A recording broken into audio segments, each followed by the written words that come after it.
আমরা দেখি আমাদের সমাজে 7 ভাগও কোরবানি দেয়, শেয়ার করে কোরবানি দেয়। এই বিষয়টা স্পষ্ট হওয়া দরকার।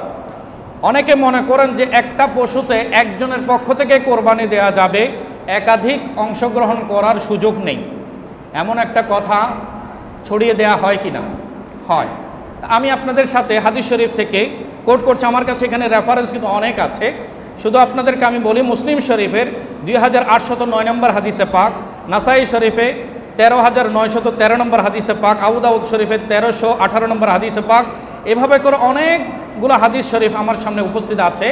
হযরত সাইয়েদনা জাবের রাদিয়াল্লাহু তাআলা আনহু বলছেন, ক্বালা নাহারনা মা'আন নবী সাল্লাল্লাহু আলাইহি ওয়াসাল্লাম আমাল হুদাইবিয়াতি আল বাদনাতা আন সাবআতিন ওয়াল বাকরাতা আন সাবআতিন, রাওয়াহু মুসলিমুন। হযরতে জাবের ইবনে আব্দুল্লাহ রাদিয়াল্লাহু তাআলা আনহু থেকে হাদিস বর্ণিত, তিনি বলছেন হুদাইবিয়ার সময়ে, হুদাইবিয়ার বছরে 6ষ্ঠ হিজরিতে আমরা কোরবানি করেছি নবী করিম সাল্লাল্লাহু আলাইহি ওয়াসাল্লামের সাথে। ওই সফরে আল্লাহর হাবিব আমাদের সাথে ছিলেন, নবীজিকে সাথে নিয়ে আমরা কোরবানি করেছি। এবং বলছেন আল বাদনাতা আন সাবআতিন, উটের মধ্যে আমরা 7 জনে শরীক হয়েছি। ওয়াল বাকরাতা আন সাবআতিন, গরুর মধ্যে, গাভীর মধ্যে আমরা 7 জন শরীক হয়েছি। একটু বড় করে বলুন সুবহানাল্লাহ। তাহলে সাহাবী বলছেন নবীজির সাথে একটা পশুতে ওনারা উটের ক্ষেত্রে কয়জন শরীক হয়েছেন?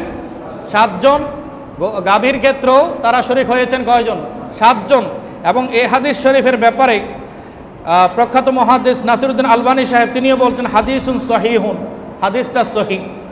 আব্দুল্লাহ ইবনে আব্বাস তার ফতোয়ার কিতাবের মধ্যে তিনি স্পষ্ট করছেন হাযা হাদিসুন সহিহুন, হাদিসটা সহিহ।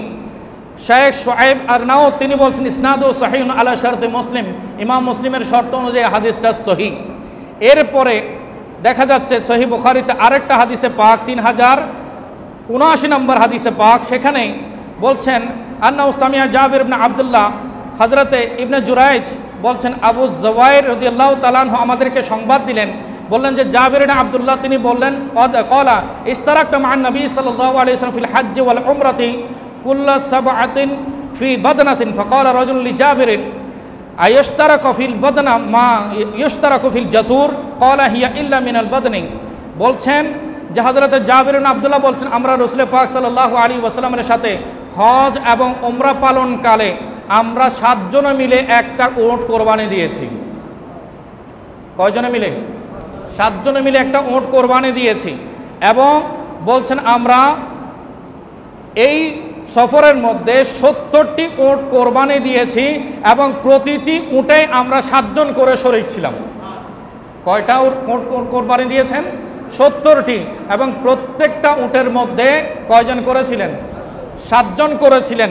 তো বিশ্ববিখ্যাত ইমাম মুসলিম, শরহে মুসলিমের ইমাম আল্লামা ইমাম নববী রাহমাতুল্লাহি তার কিতাবের মধ্যে শরহে মুসলিমের মধ্যে 9ম খণ্ডের 67 পৃষ্ঠার মধ্যে একেবারে স্পষ্ট করে দিচ্ছেন ক্বালা আবু হানিফাতা ইয়াজুজু ইন কানু কুল্লুহুম মুতাকাররাবিনা ওয়া ইল্লা ফালা। বলছে ইয়াজুজু ইন কানু কুল্লুহুম মুতাকাররাবিন, যদি 7 জন যারা অংশীদার হয়েছেন সবারই উদ্দেশ্য একটাই যে আল্লাহ যেন রাজি হয়ে যায়, আল্লাহর সন্তুষ্টি অর্জনের জন্য সবার নিয়ত যদি সমান হয় তাহলে একটার মধ্যে 7 জনের অংশগ্রহণে কোনো অসুবিধা নাই। আর যদি কারো নিয়ত থাকে গোশত খাওয়ার, কারো নিয়ত থাকে লোক দেখানোর, তাহলে কিন্তু এটা জায়েজ হবে না, কারোটাই হবে না। আপনি যে শরীক হয়েছেন তারটাও হবে না, যে নিয়ত করেছে তারটাও হবে না। সেজন্য শরীকদার বেছে নেওয়ার আগে ক্লিয়ার করতে হবে আপনার উদ্দেশ্য কি, গোশত নাকি আল্লাহর সন্তুষ্টি। সেটা যদি হয় তাহলে আর কোনো অসুবিধা নাই।